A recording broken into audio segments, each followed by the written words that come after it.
Kanichar 7-ാം ward ഏലപ്പിടിക ഗ്രാമസഭ മലയാമ്പടി വയോജന വിശ്രമ കേന്ദ്രത്തിൽ നടന്നു. ഗ്രാമസഭയിൽ വെച്ച് കഴിഞ്ഞ 4.5 വർഷക്കാലം വാർഡിലെ പ്രവർത്തനങ്ങൾക്ക് സഹായിച്ച ആശാവർക്കർ മിനി പി.കെ, അങ്കണവാടി ജീവനക്കാരായ ബിന്ദു എ.സി, മോളി ജീനോ, ഹരിതകർമ്മസേനാംഗം Liji Jaison, Kanichar panchayat palliative nurse Shalini V T, palliative വാഹനത്തിന്റെ ഡ്രൈവർ വാസുദേവൻ, വയോജന വിശ്രമ കേന്ദ്രം കെയർടേക്കർ ശ്രീഷ ബിജു, വായനശാല ലൈബ്രറിയൻ ജോമിനി ഷിജു, കുടുംബശ്രീ പ്രവർത്തകരായ CDS member Prameela Surendran, ADS president Sophy Vayalil, secretary Princy Baiju, LLB പരീക്ഷയിൽ ഉന്നത വിജയം നേടിയ advocate Angel Shajan, Elappeedika tourism documentary രചനയും സംവിധാനവും നിർവഹിച്ച 7-ാം വാർഡുകാരനായ ദിലീപ് തോമസ് എന്നിവരെയും SSLC +2 പരീക്ഷകളിൽ ഉന്നത വിജയം നേടിയ മുഴുവൻ വിദ്യാർത്ഥികളെയും ഗ്രാമസഭയിൽ വെച്ച് ആദരിച്ചു. Peravoor block panchayat president K Sudhakaran ഗ്രാമസഭ ഉദ്ഘാടനം ചെയ്തു.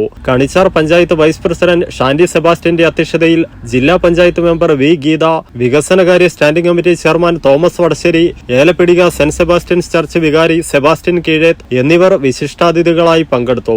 വാർഡ് വികസന സമിതിയുടെ നേതൃത്വത്തിൽ ഗ്രാമസഭയിൽ വെച്ച് വാർഡ് മെമ്പർ ജിമ്മി അബ്രഹാമിനെ ആദരിച്ചു. ഗ്രാമസഭയിൽ പങ്കെടുത്ത മുഴുവൻ ആളുകൾക്കും ഉച്ചഭക്ഷണവും നൽകി. അഞ്ജു സെബാസ്റ്റ്യൻ, രാജേഷ് എ.വി, ബിന്ദു എ.സി എന്നിവർ പ്രസംഗിച്ചു. നിങ്ങളൊരു നഴ്സാണോ എങ്കിൽ ജർമ്മനിയിൽ പോകുവാൻ എന്തിന് ലക്ഷങ്ങൾ മുടക്കണം? അതും വിജയം വരെ സൗജന്യ ജർമ്മൻ ഭാഷാ പരിശീലനം യൂറോലീപ് നൽകുമ്പോൾ. Free education, free paperwork, free placement assistance. ഇനി സൗജന്യമായി ജർമ്മൻ ഭാഷ പഠിക്കാം, സൗജന്യമായി ജർമ്മനിയിലേക്ക് പറക്കാം. Euroleap immigration consultancy, Kannur, Thrissur and Kollam.